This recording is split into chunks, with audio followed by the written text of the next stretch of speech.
What's up, everyone? Welcome back to the channel for yet another Ghosts interview because I am obsessed. Danielle, congratulations yet again. Season 3, that finished. I've seen it all. I didn't tell you this thing. It's truly iconic. I have to say, I think this is our best season yet. I am truly the demographic for the show. I'm watching the series like I didn't film any of these episodes. It's insane. I'm like, oh my God, look at Thorfinn. Pete. Every It's single wild. time, I'm like, how do you all top that? Then we get to episodes later in the season and seeing how like the ghost powers evolve, how like people personally and emotionally evolve. I'm like, how do you do it all? Well, a huge shout out to our incredible writers and our showrunners, Joe Port and Joe Wiseman. We could not have done this series without them. And also, this series 3 for sure feels like we're taking these huge departures from what we normally see on broadcast comedies. I think the reason the show is doing so well is because there is no discrimination when it comes to death and dying. And we are really just kind of digging into not only the ghost powers, but Sam and Jay are giving all of the ghosts kind of a new life, even in our afterlives. And we're finding deep, dark secrets and, moments of, how people have died and how some of the ghosts have died. And I just think that it's just a powerful season. It's a shorter season as well. So we really can get to sink our teeth into some of these characters and their backstories. But it's just incredible. I love this show and I love being on the show so much. And the Jurassic Park references continue. So I am And the Shawshank ones too. I will happily take them all. So before I get into specifics for the season, I have one question that I'm going to bring back that I've asked you all repeatedly, because I love getting a competitive Scrabble update. So I need to know, is Scrabble still the game of choice, or have you all adopted a new game We to have play? let the Scrabble go, which is insane because we used to play it so much. I think this season, there's been just more going out to eat. So that's been kind of the game of choice because it was a shorter season. And so like we've been trying new places, like our new spot now is Hooters. So we can go in there. The wings are fabulous. And so in other restaurants like Garde Manger, which is our very favorite seafood restaurant there in Montreal. Montreal just has really great food. And so but we've let the games go because it was tearing us up. It was. So because I have to make everything competitive, I want you to tell me which member of the Ghost Ensemble you would most trust with a restaurant recommendation, and then Brandon who you Scott would trust Jones. the least. Brandon Scott Jones, without question, because me and Brandon are foodies. And also I'm going to say Rebecca Wasaki. Like the three of us, we are foodies. We love to try new things. We're not afraid of spice. And Brandon and I, we're like really good. I like to call us chefs. Like that's the kind of like prequel to Ghost I want to see is like Alberta and Isaac in the kitchen making recipes. Like the companion podcast would just literally be me and Isaac just like talking about all the food that Jay makes and just like us judging him. But I would definitely trust recommendations from either those two. The least I probably would be Richie. Oh, I love Richie, but Richie does love good food. He just doesn't love spice. Like spice is not his thing. And I'm a Jamaican woman, and like spice is everything in our culture. And so I wouldn't really trust his recommendations. But all of us are big foodies. We love eating, and we love like communing, and it just I love this cast. I think that's totally fair. As someone who is not able to handle the Yeah. spice as Yeah, well yeah, as yeah. others, understand that ranking right there. All right, before we get into specifics for season 3, I'm going to warn everybody that the season's over. You should have watched it. If you didn't, push pause right here, go binge the entire season, and then come back because we are talking full season 3 Yes. spoilers right now. First is a big, broad question I have for you. If you could go back in time and tell season 1 you will not believe this, but one day we're going to get to do this while playing Alberta, what would it be? I would honestly say getting to work with Jeffrey and Lamorne Morris. I mean, that was unreal. Jeffrey Owens, I mean, I've been a fan of since I was a kid. And Lamorne, I was such a fan of New Girl, and being able to work alongside them, it was like the first week of Black History Month as well too. I felt like I was getting my ultimate superpowers.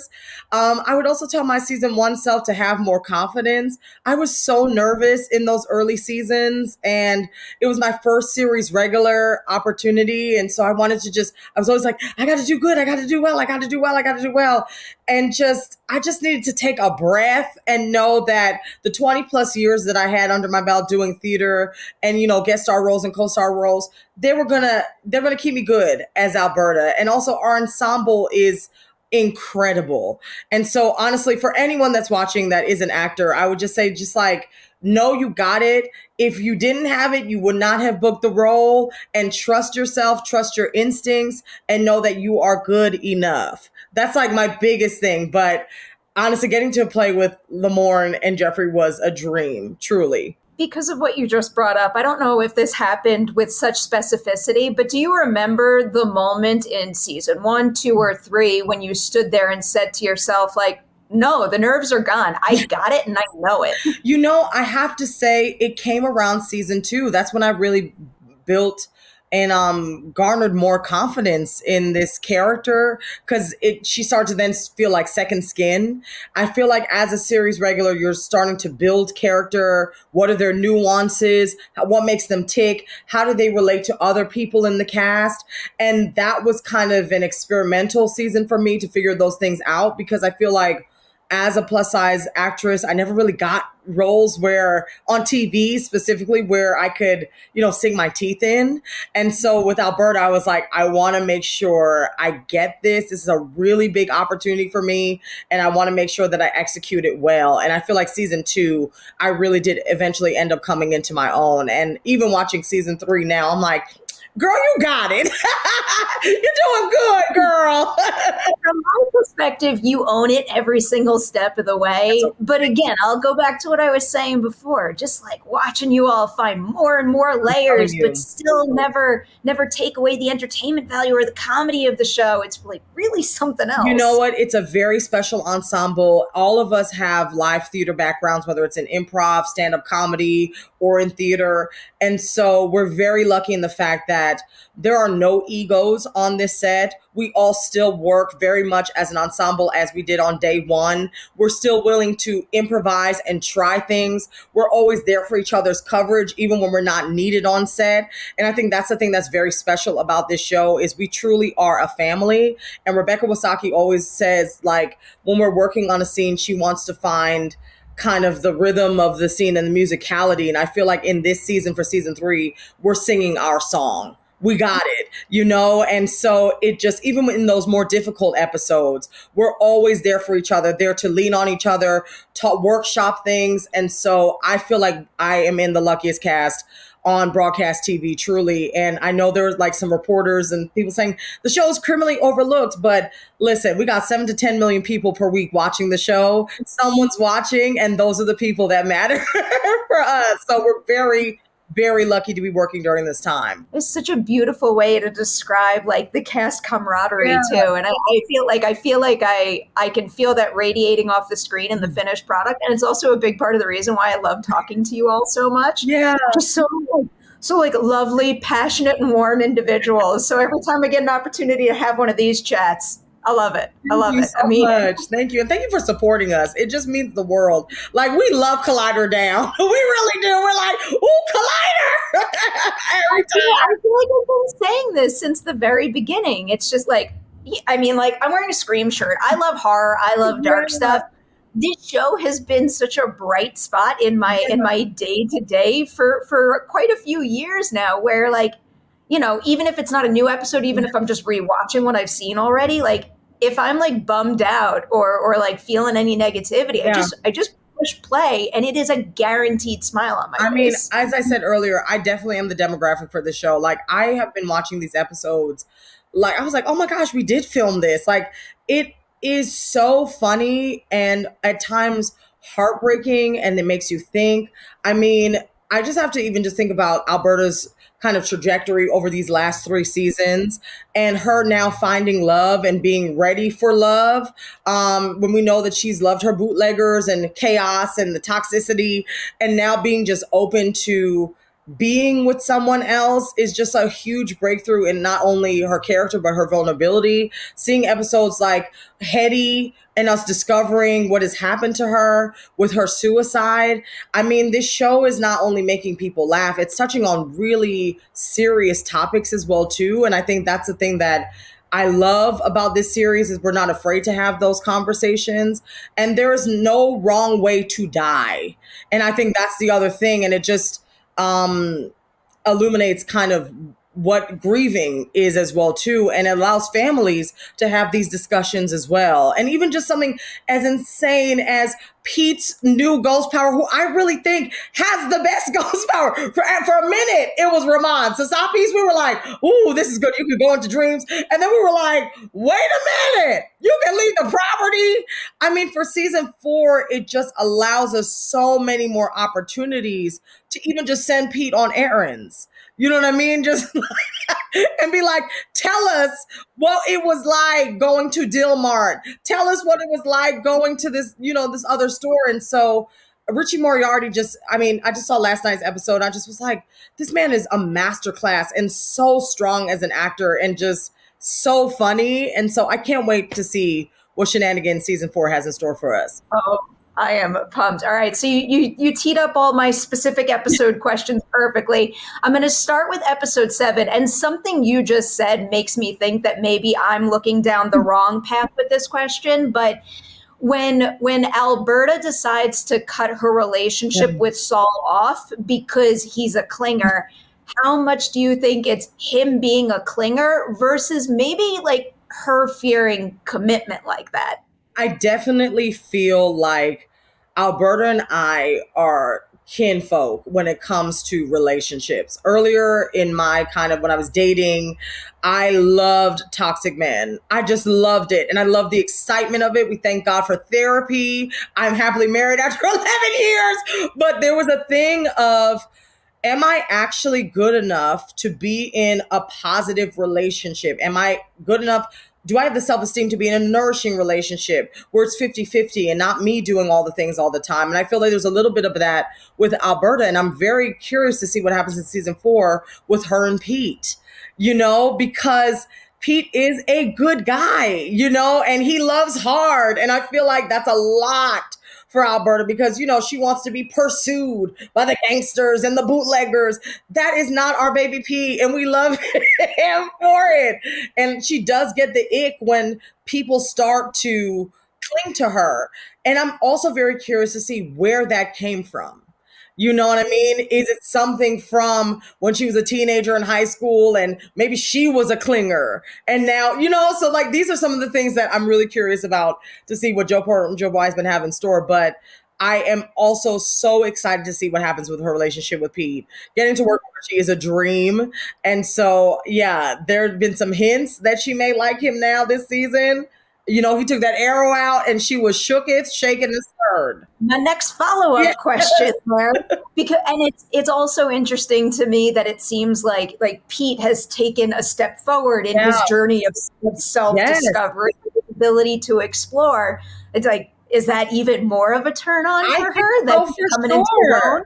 I mean, Pete now has so many cool things about him, right? He may not be Al Capone, but he can leave the property. That is huge. You know what I mean? Like, he can take the arrow out when he wants to take it out. He's not taking mess anymore from Thorfinn, And so I think his evolution has inspired Alberta to know that it's more than just him being a nice guy. He's not just the doormat. He means business too. And so I'm excited to see what happens with them. But also I know it's probably going to be hard because Pete at the end of the season is dating someone. He is kind of like a little bit of a fling on vacation. And so I think that's going to stir up some trouble too, for sure. Okay, here's a theory question about a potential Pete and Alberta relationship.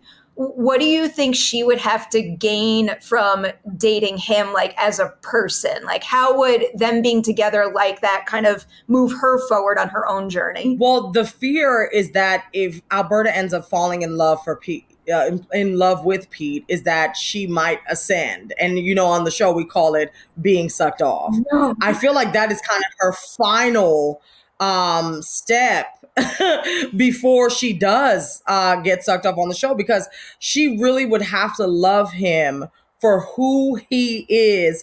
All of the annoyances, all of the boringness, all of the peace. And I don't know if she's quite ready for it, but I think she would then learn how to love herself, truly.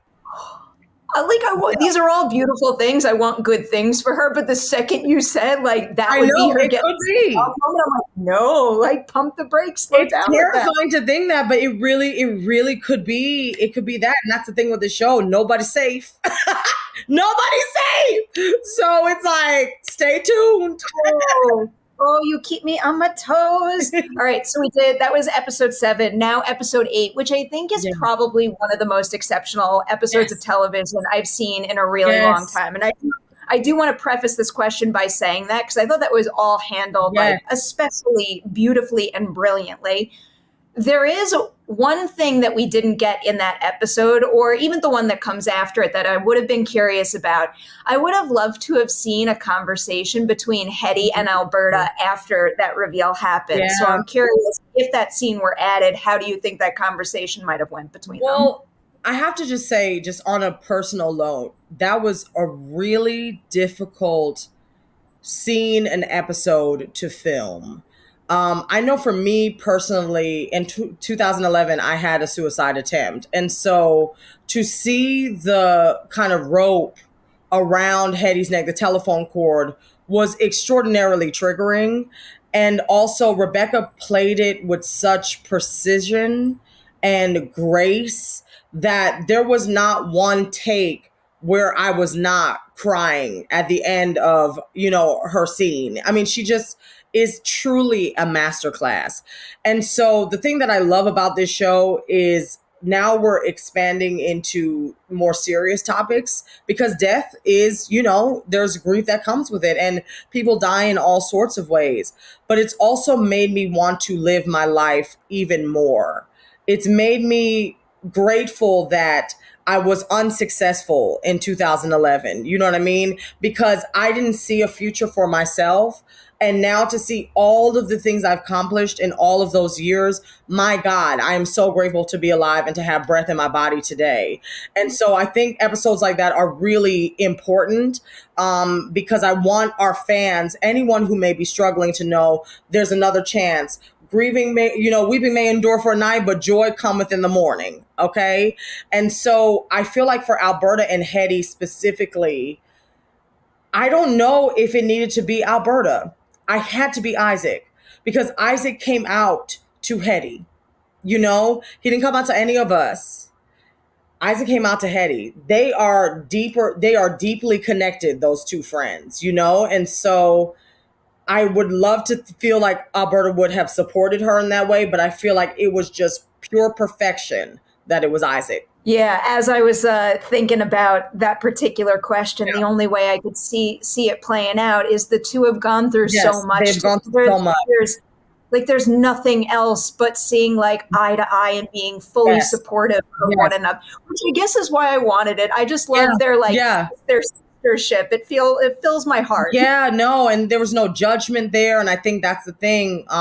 This is a secret that she's been carrying for hundreds of years, and so it just was such an important episode. I'm really, really hoping those in the TV Academy, I feel like for this season specifically of Ghost, that they really start to look at our show and watch the episodes, and because I do feel like this series is deserving of award recognition. And my cast, they hate when I say that, like, Danielle, leave it alone, stop saying it. But I really am. I just think this show is so beautiful. We are talking about things that no one really can talk about because we're ghosts, the absurdity of it all. But it just is so impactful and our fans love it. And so I'm hoping this is our season where the show is nominated. But we'll see, and that was one of the episodes where I was like, yeah, for certain. I'm a big believer in speaking that kind of stuff into existence because like whether it happens, it should be talked about in the way that it deserves to be talked about at the very least. But I mean, I'm rooting for you all every single season. And this one in particular is something else. And what I would give to see Rebecca nominated for that particular episode. She deserves it. She deserves it. She's been in the industry for so long and has just been such an incredible journeyman actor. I remember when I met Rebecca, it was in 2016. I was an understudy at the Geffen Playhouse, and we were in the show called Barbecue. And even just watching her on stage to now, and to have this friendship now even more budding that we've known each other in these last 3 years. I mean, she's just an incredible human being and deserves all of her flowers, truly. I'm putting that information in my back pocket. I'm coming weeks to at least support it. Okay, finale time now, episode 10, Isaac's wedding. 2 reaction questions for you. First, what was your reaction when you read that script for the first time and realized that Isaac wasn't going to marry Nigel after everything? Heartbreaking. Absolutely heartbreaking. And I felt so bad for Nigel because if I was Nigel, I would just I would just sink.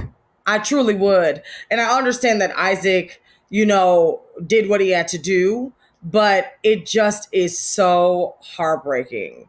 I haven't seen the final episode yet, but I'm not sure if I'm singing in it, but we're supposed to be singing the James. Okay. A last minute choice. You close out that scene in like the best possible way, like the most pitch perfect way for Ghost to get out of a heavy moment like that. It's such a good topper. The hilarious part of that scene that fans will not see is, I don't know if you noticed those candles that are going down the aisle. On one of the last takes of At Last, my sleeve went up in flames.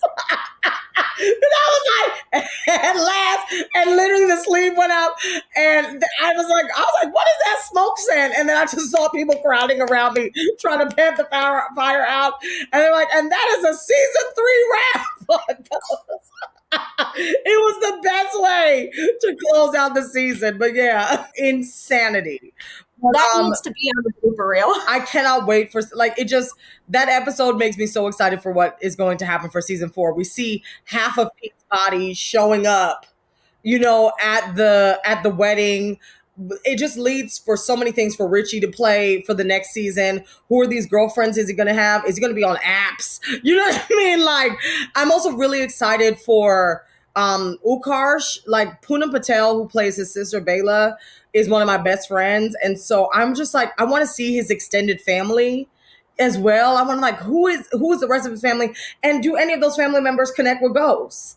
And so also like, who is Sam's dad? I'm just really excited to just expand the world of this already incredible series just to see where we end up. Here's another way where it's going to expand, and we're going to have a lot of burning questions. My other reaction question: what was your reaction when you first found out what the season 3 finale cliffhanger was going to be? Shook. I really was. I was like, oh, okay. The thing about these cliffhangers is that our group text that we have as a cast, anytime we read a script, we're like, what are y'all thinking? What's happening? And so we've played out so many different scenarios in the group text, and our lovely showrunners, they could care less. They're like, we're not telling you. Keep thinking, keep on your toes. But I have no idea what can happen, what can transpire for season 4. Literally no clue. I'm going to follow up about the Isaac thing, but because you just brought up the group text, I'm curious, did anyone actually guess what the result of the season 2 cliffhanger was going to be? That the flower was really sucked off? None of us. And then it was even worse because there was a whole strike. And so we all were like, Oh my God, what is it really about to be? Because we don't even know if any of us are coming back to work. We didn't know what was going on. I also think with the strike that was so interesting is when we finally got back to work, a lot of us were like feeling, insecure about our characters, and Rusty like, oh, I haven't done this in a while. But we had a rehearsal together with Jay Karras, who was one of the best directors ever. And as soon as we got back into that rehearsal, we just dropped right back into character. We just dropped right back in. It was so, and just like hearing everybody in their character voice and the physicalities, I was like, man, we this is like second skin at this point.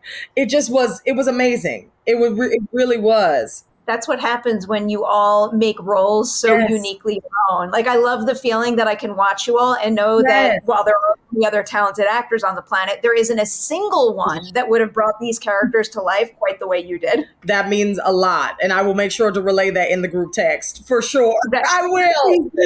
Very, very true. All right. One other question about what happens to Isaac, because we know that Alberta has a thing for solving mysteries. Yes. What do you think is going to be step one in her search for Isaac in season 4? Well, the thing that is just terrifying is to know that there are probably dirt ghosts. And who are these ghosts? There was a part of me at the end of when we discovered where Flower was and we pulled her out of the well. I was telling Brandon, I was like, wouldn't it be insane if we pulled her out of the well and another ghost was tied on to the rope? I was like, because this show can go anywhere. And so to know that we will probably start the season with Patience, the Puritan dirt ghost, is insane. Also, who is going to play Patience? And like, are a couple of us going to have to go into the dirt? And what does that look like? It's going to feel like the Blair Witch Project. Like, it could go in so many different, it could go in so many different directions. It really could. As a horror lover, Yeah. the horror vibes, and you just bringing up Blair Witch, I'm like, I need a camera to go I'm into the dirt. telling you, we got to go into the dirt. We do. I am very much here for it. I have 2 more questions and then I'll let you go. First one is, what is a new quality or skill Alberta gains over the course of season 3 that you are most excited to play with in season 4? I have to say that I know that Alberta, we know this from all 3 seasons, is that she lives for the applause. But what I've also realized is that she is quite insecure, and that the confidence is really just a mask for the fearful little child that she actually is. And so for me, what I would like to see kind of in season 4 is how she became the confident diva that we know. Because I don't think she always was that. I don't think she came out the womb confident. I think she kind of had to build that hard exterior to survive in the 1920s as a Black woman, as a Black artist and a Black performer, and also kind of the people that she was rubbing shoulders with as well too. But something that I pitched to the Joes was, what is the origin of kind of like, I know for me, when I was pursuing my dreams of being an actor, I had so many side hustles. And so I was like, outside of singing, what was Alberta doing to pursue this dream? Like, did she work at like the local 1920 ShopRite? You know what I mean? Was she selling newspapers? Like, was she the Mary Kay and Avon lady? I just imagine her selling little lipsticks and all kind of stuff, trying to get commissions. I was like, there's so many things. And so I'm very curious about that. I'm also really curious about like, I know from last season, we meet Alicia, who is her great-great-grandniece, and we learned that Alberta never had the chance to have children. And so my other question was like, was she trying? Was there someone very special that she may have been trying with? And so those are kind of some of my season 4. And then my silly one, because she's always speaking Yiddish, like randomly in these episodes. I was like, does our girl need a bat mitzvah? I'm ready. I'm like, I have had no, we don't know anything about Alberta's spirituality and religion, or if she has any of it, or she's trying to convert. And I'm like, I would love to go to Hebrew school with Trevor. You know what I mean? Like, to have these scenes, I just would love it. So these are some of my pitches. Who knows if it'll make it, but that's what I'm hoping. Yeah. I love when Trevor gives her the thumbs up for a well-used Yiddish phrase. So this is a question that I've gotten in the habit of asking a lot lately. And I went back and I watched our ladies' night, and it was probably more recent than when you were last on. So I was determined to ask it now. It is my favorite question. We've already brought up award season. In Hollywood, people give each other awards. I love it. Super cool. We should keep doing that. Nobody says good job to themselves nearly enough. I want to know something you accomplished in season 3 of Ghost that you know you'll be able to look back on and say, I'm so proud of what I did there. Well, you know what? It actually is not, it has nothing to do with the show. What I will say is that Ghost has been able to give me the opportunity to take care of my family in such an incredible way. When I started this series, like just journeyman actor on the struggle bus with tons of side hustles. And now it's given me an opportunity to really take care of my mom and like other members of my family. And so recently I was able to go home to Jamaica. I hadn't been back home in 6 years. And it was just like one of the best opportunities to take like some of my best friends, some of my friends who had never even left the country, and so that was like the biggest gift that I could give the people that have supported me along my career for so long. That trip, and also for me to be back home, to see my family, to just be around the nature of it all, the beaches, and also just to go to my grandfather's house and get honey from the beekeepers and things like that. That is what that show has been able to allow me. It's allowed me to live my life in a way that I can now provide a generational blessing rather than what people normally say is generational curses. And so I think being on Ghost is it's an incredible opportunity for me, not only as a human being, but also as an actor. I'm allowed to leave my legacy now because even my nieces and nephews, they're watching the show all the way in England. And so this is something when I have kids one day, like they'll say, oh my God, look at mom was on this show, And so I just am really grateful to just be on this series, to be with this cast. I feel like we're doing something really special. And I know the awards will come. We're just waiting in the wings. We're waiting our turn. They should come regardless of awards, though. Yeah. Like, do you know how much light you bring to that show, how much light the show brings to the world, but also one of my favorite things about watching Ghosts take off and get a bigger and bigger platform is watching how you've used your own personal platform to spread joy and positivity and thoughtful ideas and conversation. I hope you're really proud of what you've done beyond the show too, because I feel it with the utmost confidence that it's probably making a big impact on a lot of lives. So the show needs you, the industry needs you, and the world needs you. So keep doing what you're doing. Thank you. Congratulations. That means a lot to me. Thank you. And thank you for always giving us the space to chat Ghosts. It really does mean a lot to all of our cast.